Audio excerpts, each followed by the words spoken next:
Assalamualaikum warahmatullahi wabarakatuh. Perkenalkan, nama saya Citra Amelia Ginting dengan NPM 2203 10 10 10 380. Baik, di sini saya akan sedikit menjelaskan mengenai hukum ketenagakerjaan sebagai bahan ujian tengah semester saya. Di sini ada terdiri dari 3 soal. Yang pertama, seberapa penting pengaturan hukum ketenagakerjaan di Indonesia, dan uraikan tujuan pembentukan Undang-Undang Ketenagakerjaan Nomor 13 Tahun 2003. Pada dasarnya, hukum ketenagakerjaan mempunyai sifat melindungi dan menciptakan rasa aman, tentram, dan sejahtera dengan mewujudkan keadilan sosial bagi seluruh rakyat. Adanya hukum dan peraturan tidak langsung menandakan adanya kesalahan dari dua belah pihak. Justru, hukum dibuat untuk memastikan segala hak karyawan dan perusahaan bisa terpenuhi secara etis dan adil. Dengan pemahaman akan hukum ketenagakerjaan serta hak dan kewajiban, masing-masing pihak dapat bersiap di segala kondisi. Jadi, bisa dibilang peraturan dibuat sebagai seperangkat pedoman atau tindakan preventif yang menjaga hak masing-masing pihak dan diskriminasi. Selanjutnya, tujuan pembentukan Undang-Undang Ketenagakerjaan Nomor 13 Tahun 2003. Jadi, pengaturan hukum ketenagakerjaan di Indonesia sangat penting adanya demi mensejahterakan seluruh rakyat di Indonesia. Sesuai dengan isi Undang-Undang Republik Indonesia Nomor 13 Tahun 2003 tentang ketenagakerjaan pada bab 2, yaitu landasan, asas, dan tujuan. Terdapat di pasal 4 yang berisikan tentang pembangunan ketenagakerjaan yang bertujuan yang pertama, memberdayakan dan mendayagunakan tenaga kerja secara optimal dan manusiawi, dan yang kedua, mewujudkan pemerataan kesempatan kerja dan penyediaan tenaga kerja yang sesuai dengan kebutuhan pembangunan nasional dan daerah. Yang ketiga, memberikan perlindungan kepada tenaga kerja dalam mewujudkan kesejahteraan, dan yang terakhir ada meningkatkan kesejahteraan tenaga kerja dan keluarganya. Baik, selanjutnya soal nomor 2, yaitu siapa sajakah pihak-pihak dalam ketenagakerjaan, dan coba jelaskan. Jadi, para pihak dalam ketenagakerjaan itu ada 5. Yang pertama, pekerja, berdasarkan Undang-Undang Nomor 13 Tahun 2003 tentang ketenagakerjaan sebagai pengganti Undang-Undang Nomor 25 Tahun 1997 tentang ketenagakerjaan. Pengertian tenaga kerja ialah setiap orang yang mampu melakukan pekerjaan guna menghasilkan barang dan atau jasa, baik untuk memenuhi kebutuhan sendiri maupun untuk masyarakat. Sedangkan pekerja atau buruh adalah setiap orang yang bekerja dengan menerima upah atau imbalan dalam bentuk lain. Yang kedua, ada pengusaha. Berdasarkan Undang-Undang Nomor 13 Tahun 2003 tentang ketenagakerjaan terdapat istilah pemberi kerja, yaitu orang perseorangan, pengusaha, badan hukum, atau badan-badan lainnya yang mempekerjakan tenaga kerja dengan membayar upah atau imbalan dalam bentuk lain. Pengertian pengusaha ialah terdapat diartikan sebagai berikut. Yang pertama, orang perseorangan, persekutuan atau badan hukum yang menjalankan perusahaan milik sendiri, dan ada orang perseorangan, persekutuan atau badan hukum yang secara berdiri sendiri menjalankan perusahaan yang bukan miliknya. Ketiga, ada organisasi pekerja. Di dalam Undang-Undang Nomor 13 Tahun 2003 tentang ketenagakerjaan dikenal juga serikat pekerja atau serikat buruh, yaitu adalah organisasi yang dibentuk dari pekerja buruh baik di perusahaan maupun di luar perusahaan, yang bersifat bebas, terbuka, mandiri, demokratis, dan bertanggung jawab guna memperjuangkan, membela, serta melindungi hak dan kepentingan pekerja atau buruh, serta meningkatkan kesejahteraan pekerja atau buruh dan keluarganya. Yang keempat, ada organisasi pengusaha. Organisasi pengusaha dibentuk berdasarkan Undang-Undang Nomor 49 Tahun 1973 yang dimana terdapat sebuah wadah perkumpulan organisasi pengusaha yang disebut dengan Kadin atau Kamar Dagang Industri.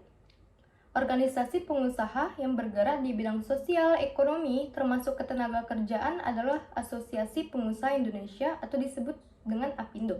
APindo merupakan wakil pengusaha dalam lembaga kerja yang sama tripartit. Sebuah wadah kerjasama antara pemerintah, pengusaha, dan serikat pekerja atau serikat buruh yang bertujuan untuk memecahkan masalah-masalah sosial, ekonomi, terutama di bidang ketenagakerjaan, dan yang dibentuk pada tanggal 1 Mei 1968.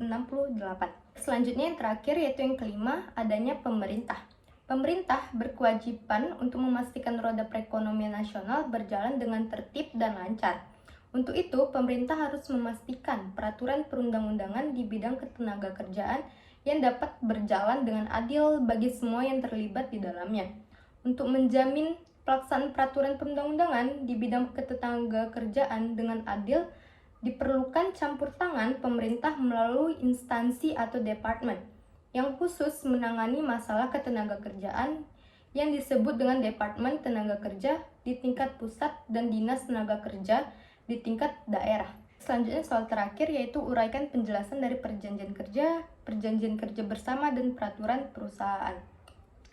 Baik, jadi perjanjian kerja merupakan dokumen perjanjian yang dibuat oleh pelaku usaha dan individu pekerja yang memuat syarat-syarat kerja serta hak dan kewajiban pelaku usaha dan pekerja sesuai dengan jenis hubungan kerja perjanjian kerja. Dapat berupa perjanjian kerja waktu tertentu atau PKWT, untuk pekerjaan kontrak perjanjian kerja waktu tidak tertentu atau PKWTT. Untuk pekerjaan tetap, perjanjian kerja merupakan dokumen dasar yang menjadi pintu masuk pekerja ketika direkrut oleh pelaku usaha. Selanjutnya perjanjian kerja bersama atau PKB merupakan perjanjian yang merupakan hasil perundingan antara serikat pekerja atau serikat buruh yang tercatat pada instansi yang bertanggung jawab di bidang ketenagakerjaan dengan pengusaha atau perkumpulan pengusaha yang memuat syarat-syarat kerja. Hak dan kewajiban kedua belah pihak yaitu ada pada pasal 1 angka 21 Undang-Undang 13 tahun 2003. Proses penyusunan PKB atau perjanjian kerja bersama dilaksanakan berdasarkan musyawarah antara serikat pekerja atau serikat buruh dengan pengusaha. Namun, apabila dalam proses musyawarah tersebut tidak mendapatkan mufakat di antara para pihak, maka penyelesaian dilakukan melalui prosedur penyelesaian perselisihan hubungan industrial. Dan substansi yang diatur dalam PKB wajib setidaknya memuat 4 hal. Yang pertama ada hak dan kewajiban pengusaha, yang kedua ada hak dan kewajiban serikat pekerja atau serikat buruh serta pekerja buruh, yang ketiga ada jangka waktu dan tanggal mulai berlakunya PKB, dan yang terakhir ada tanda tangan para pihak pembuat PKB.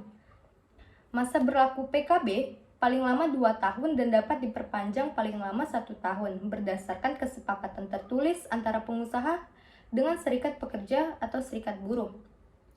Perundingan pembuatan PKB berikutnya dapat dimulai paling cepat 3 bulan sebelum berakhirnya PKB yang sedang berlaku saat itu. Apabila perundingan tidak mencapai kesepakatan, maka PKB yang sedang berlaku akan tetap berlaku untuk paling lama 1 tahun ke depan. Berbeda dengan peraturan perusahaan yang harus mendapatkan pengesahan, PKB tidak perlu mendapatkan pengesahan menteri atau pejabat yang ditunjuk, namun terdapat kewajiban bagi pengusaha untuk mendaftarkan PKB yang berlaku di perusahaannya. Baik, selanjutnya yang terakhir ada peraturan perusahaan atau PP merupakan peraturan yang dibuat secara tertulis oleh pengusaha yang memuat syarat-syarat kerja dan tata tertib. Perusahaan ada pada pasal 1 angka 20 Undang-Undang 13 tahun 2003, yaitu inisiatif pembuatan PP haruslah berasal dari pelaku usaha, namun dalam pembuatannya harus mendengarkan aspirasi-aspirasi pekerja dan wajib disetujui oleh kedua belah pihak.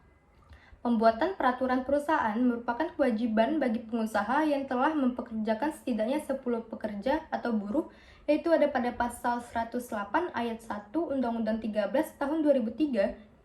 Namun, ketentuan ini tidak berlaku apabila sebelumnya sudah terdapat PKB di perusahaan tersebut. Proses penyusunan peraturan perusahaan dilakukan oleh pengusaha dengan mempertimbangkan saran yang diberikan oleh perwakilan pekerja di perusahaan yang bersangkutan. Muatan substansi yang diatur pada PP wajib memuat setidaknya 5 hal.